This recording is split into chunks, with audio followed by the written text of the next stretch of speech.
Thank you for joining us this midday. I'm Daniel Miller. And I'm Chelsea Helms. We do begin with breaking news on this midday. The remains of a Fishers team have been found in Ohio. That information coming from the attorney of the man suspected in her disappearance. This is just into the newsroom in the last hour. In an update Sunday, Fishers police said 17-year-old Haley Busby was presumed dead after a lengthy investigation.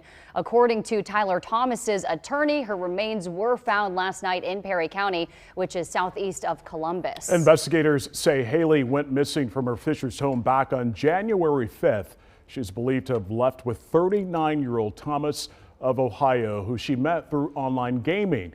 About an hour ago, Thompson appeared virtually in an Ohio courtroom where he was arraigned, given a $1.5 million bond. And from there, he was told police that he dropped Haley off on the side of the road in western Ohio, which they found to be untrue. Police did track down where he lived in Columbus, and then they found evidence that they had been at his home with Haley, as well as a short-term rental property in Hocking County, Ohio. Police say they believe Haley was killed within a few days of being picked up from her home. His charges include pandering sexually oriented matter involving a minor.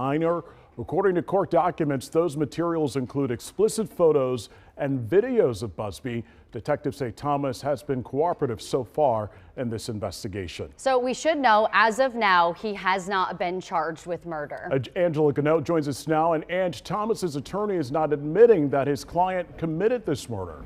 Yeah, so right now he is not saying that his client committed this murder. He is telling me, though, as I just got off the phone with him a short time ago, that he does expect that his client, again, will be charged with murder. He believes the prosecutor is going to charge him with murder.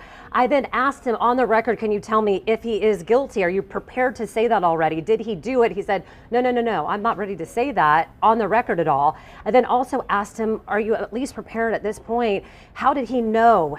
Was he able to take FBI to where she is? How did she die? What happened? He said, I'm not prepared to release those details to you yet either.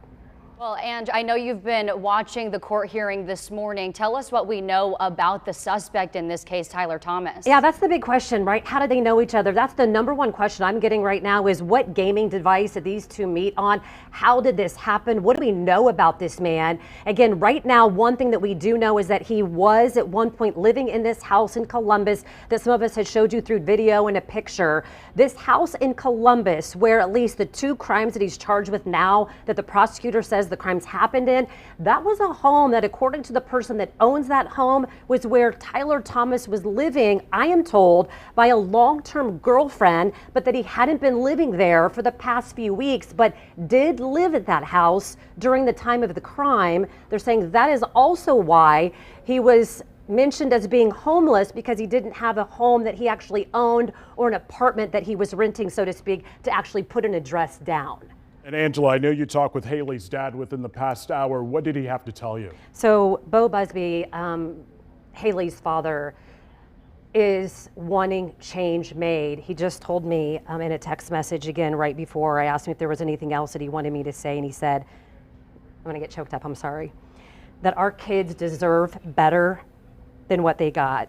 Our children deserve better from us, to protect them and to fight for them. And that is why they want something called Haley's Law, and why you're going to start hearing more about this. It gets so confusing.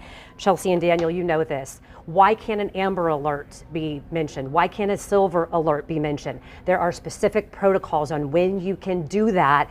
This case, they said, did not fit underneath it. One thing I want to leave you with here, and you guys can ask me more questions, the woman who was behind the Amber Alert out of Texas, Amber, her body's never been found. She reached out to me after seeing our story saying, Angela, can I please come on this week to talk about what we did in Texas and how now 30 years later, I believe an update needs to be made. Life has changed. Technology has changed so much that we need to be able to protect our children better with using different protocols. She believes the Amber Alert can be changed, but now Bo Busby, Haley's father, believes, if not that, have a whole new law. Well, we're actually going to have more on that coming up in the newscast. So thanks so much for your coverage, Angela. We're going to let you go because we know you're still working hard on getting us more information on this. So thank you so much. Just heartbreaking to hear from the family grieving the loss of their young daughter, especially considering we had interviewed her on Fox 59, the mother, talking about how they just wanted their daughter to come home. And obviously so much has changed since finding we've these talked to them. disturbing details out. We're